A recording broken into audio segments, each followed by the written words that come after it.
성경 해석학 10번째 시간 주제는 성경 각 책들의 특유한 상황들입니다. 성경 각 책들의 특유한 상황들을 우리가 이해할 때 성경을 역사적으로 올바르게 해석할 수 있게 됩니다. 첫째로 성경의 독자들입니다. 글을 올바르게 이해하려면 누구를 염두에 두고 쓰여졌거나 말해줬는지를 아는 것이 중요합니다. 예를 들어서 갈라디아서는 바울이 갈라디아 교인들에게 쓴 서신인데, 그 갈라디아서를 보면 엄한 어조로 된 것은 당시의 갈라디아 교인들이 변절하고 있었기 때문에 그런 문체로 쓴 것입니다. 또 당시에 죄수로 있었던 바울이 빌립보 교인들에게 쓴 서신이었던 빌립보서는 감사와 기쁨의 어조였는데, 이는 바울에 대한 빌립보 교인들의 사심이 없는 헌신과 바울의 가르친 말씀에 대해서 충성스럽게 지켰기 때문입니다. 이처럼 성경의 독자에 대한 지식이 있으면 그들에게 보낸 글에 나오는 구절의 의미를 올바르게 이해할 수 있게 됩니다. 자, 두 번째로 저자의 목적입니다. 저자가 염두에 두고 있는 목적을 알면 그 책 전체를 이해하는데 도움될 뿐만 아니라 세부적인 것들의 의미도 드러나게 됩니다. 요한복음은 요한복음 20장 31절에 보니까 오직 이것을 기록함은 너희로 예수께서 하나님의 아들 그리스도이심을 믿게 하려 함이요 또 너희로 믿고 그 이름을 힘입어 생명을 얻게 하려 하심이라. 요한은 요한복음을 기록한 목적이 예수가 그리스도이심을 믿고 그로 인해서 생명을 얻게 하기 위함이라고 밝혔습니다. 요한계시록 1장 1절에 보니까 예수 그리스도의 계시라. 이는 하나님이 그에게 주사 반드시 속히 일어날 일들을 그 종들에게 보이시려고 그의 천사를 그 종 요한에게 보내어 알게 하신 것이라. 요한은 요한계시록을 기록한 목적이 하나님이 앞으로 일어날 일들을 보이시기 위함이라고 밝혔습니다. 잠언 1장 2절에 보니까 이는 지혜와 훈계를 알게 하며 명철의 말씀을 깨닫게 하며, 솔로몬이 잠언을 기록한 목적은 지혜와 훈계를 알게 하고 명철의 말씀을 깨닫게 하기 위함이라고 밝혔습니다. 또 누가복음은 사도행전 1장 1절 2절에 목적이 나오는데, 데오빌로요 내가 먼저 쓴 글에는 무릇 예수께서 행하시며 가르치시기를 시작하신부터 그가 택하신 사도들에게 성령으로 명하시고 승천하신 날까지의 일을 기록하였노라. 누가가 먼저 쓴 글, 이 누가복음을 기록한 목적이 예수가 그리스도이심을 증거하기 위함이라고 밝힌 것입니다. 고린도전서 1장 10절 11절에 보니까 형제들아 내가 우리 주 예수 그리스도의 이름으로 너희를 권하노니 모두가 같은 말을 하고 너희 가운데 분쟁이 없이 같은 마음과 같은 뜻으로 온전히 합하라. 내 형제들아 글로에의 집 편으로 너희에 대한 말이 내게 들리니 곧 너희 가운데 분쟁이 있다는 것이라.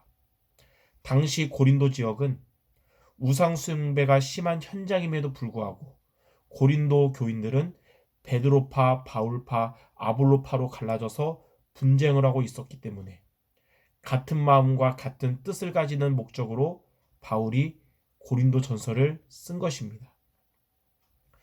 데살로니가 전서 1장 6절 7절에 보니까 또 너희는 많은 환난 가운데서 성령의 기쁨으로 말씀을 받아 우리와 주를 본받은 자가 되었으니 그러므로 너희가 마게도냐와 아가야에 있는 모든 믿는 자의 본이 되었느니라. 데살로니가 교인들은 환난 중에도 믿는 자들의 본이 되었기 때문에 바울은 감사함과 기도하는 마음으로 데살로니가 전서를 쓴 것입니다. 자, 세 번째로 저자의 당시 상황입니다. 저자의 당시 연령대가 성경 기록에도 영향을 미치는데요. 인생의 정점을 아직 지나지 않은 자들의 문학적 산물들은 독창성과 활력이 넘치고, 인생의 절정기를 지나서 황혼역에 다다른 자들이 쓴 글은 인생과 실천적인 지혜에 대한 통찰을 보여줍니다. 바울의 처음 기록인 갈라디아서랑 마지막 기록이었던 디모데후서를 비교해보면 이러한 차이를 알 수 있습니다. 그리고 사도행전에 나왔던 사도 초기에 사도행전 2장에 나왔던 베드로의 설교와 사도 후기에 베드로 후서를 비교해보면 많이 달라 있다는 것을 알 수 있는 것입니다.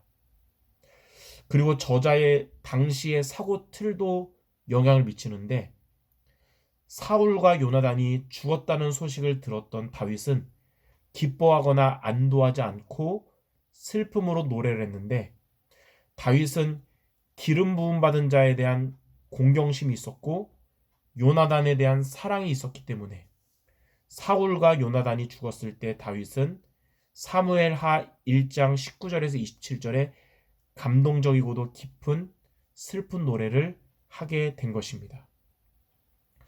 이렇게 성경 해석을 역사적으로 하는 데 있어서 성경의 역사적 해석의 근거는 성경 자체에 있습니다. 우리는 흔히 하나님의 말씀보다 최근의 고고학적 발견들에 의해서 오래된 것들의 목소리를 오늘날의 상황에서 더 신뢰하는 경향이 있는데요. 그러나 성경은 절대적인 진리를 담고 있기 때문에 그러한 정보들, 다른 어떤 정보보다 더 신뢰할 만한 것입니다. 한 예로 역대하 30장 1절에 히스기야 왕은 온 이스라엘과 유다 백성에게 유월절을 지키라고 명령합니다. 히스기야가 온 이스라엘과 유다에 사람을 보내고 또 에브라임과 므낫세에 편지를 보내요. 예루살렘 여호와의 전에 와서 이스라엘 하나님의 여호와를 위하여 유월절을 지키라 하니라.